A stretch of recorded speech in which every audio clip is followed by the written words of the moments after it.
Hey everyone! Today I'll show you how to save photos from Google Photos to your device's gallery. Let's get started. First, open the Google Photos app on your phone.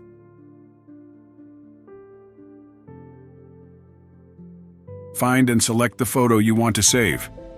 Tap the three dots in the top right corner to open the Options menu. Now tap Download. The photo will be saved to your device's gallery. Cut back to host, smiling at the camera. And that's it. Your photo is now saved in your gallery. If you found this video helpful, give it a thumbs up and subscribe for more tips. See you next time.